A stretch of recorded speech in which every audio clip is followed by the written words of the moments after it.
La production annuelle en déchets plastiques a doublé en 20 ans pour atteindre 460 millions de tonnes selon un rapport de l'Organisation de coopération et de développement économique OCDE de février 2022. Pendant qu'une autre étude de l'association Tier Food œuvrant à réduire la pauvreté estimait à 1 million les personnes qui pourraient mourir chaque année de maladies liées à la mauvaise gestion des déchets plastiques. L'alerte est suffisante pour que le monde se réunisse à Paris, au siège de l'UNESCO, pour négocier un traité mondial contre la pollution plastique. Pourquoi un traité international sur le plastique? Et quand on fait la part de production de plastique par an, ou bien la pollution que cela génère dans la mer, c'est à peu près 9 millions de tonnes de plastique par an qui sont rejetées en mer. Vous voyez, c'est énorme. Et quand on regarde les conséquences que cela représente pour l'environnement, pour l'écosystème, pour les êtres humains et même les espèces végétales, il y a des conséquences énormes. Et face maintenant à une production qui devient de plus en plus galopante, qu'il est urgent, depuis l'année dernière en décembre, sous l'espèce de l'Organisation des Nations Unies pour l'environnement, les négociations ont commencé pour que d'ici 2040, on puisse aboutir à ce qu'on appelle à trouver un traité qui va réduire, en tout cas, la production du plastique. Mais de quel plastique parle-t-on? L'idée de réduction de la pollution plastique ou bien du plastique qu'on ne peut pas réutiliser.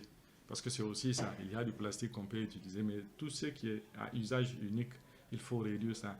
Et les plastiques à usage unique représentent à peu près 40% de la production du plastique qu'on a et qu'on utilise pour plusieurs objectifs dans le monde. Bien que n'étant pas pays producteur, le Niger n'est pas épargné par l'envahissement des déchets plastiques. Chaque fois quand on part au marché, n'importe quelle chose qu'on achète, on peut vous mettre ça dans le plastique, l'emballage.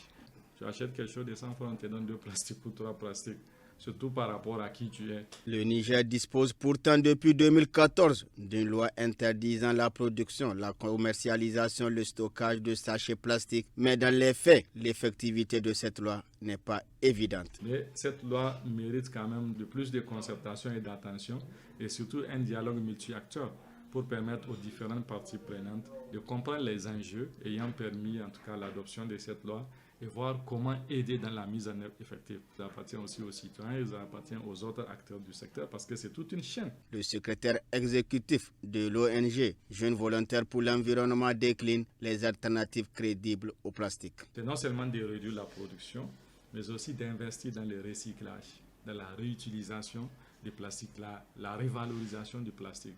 Il est important qu'il y ait des investissements assez importants, surtout au niveau des municipalités, pour que les déchets puissent être transformés et devenir de l'or. C'est-à-dire qu'aujourd'hui, on a dans la tête que tout ce qui est déchet, c'est quelque chose qui n'a plus de valeur et qu'on ne peut plus réutiliser. Alors qu'aujourd'hui, la tendance du recyclage nous amène à voir que le recyclage va permettre de donner une seconde vie à nos déchets et ça permettra aussi de créer de l'emploi pour les autres et ça permettra aussi de réduire cette pollution. Donc c'est important que nous puissions aussi sensibiliser les gens à refuser tout qu'on ne peut pas réutiliser et à réutiliser les plastiques qu'on a. Et cela va permettre d'améliorer notre santé, la qualité de l'air, réduction de la pollution, la santé animale parce que dans nos pays surtout, les animaux en consomment parce que c'est des déchets et ça a des conséquences sur la santé.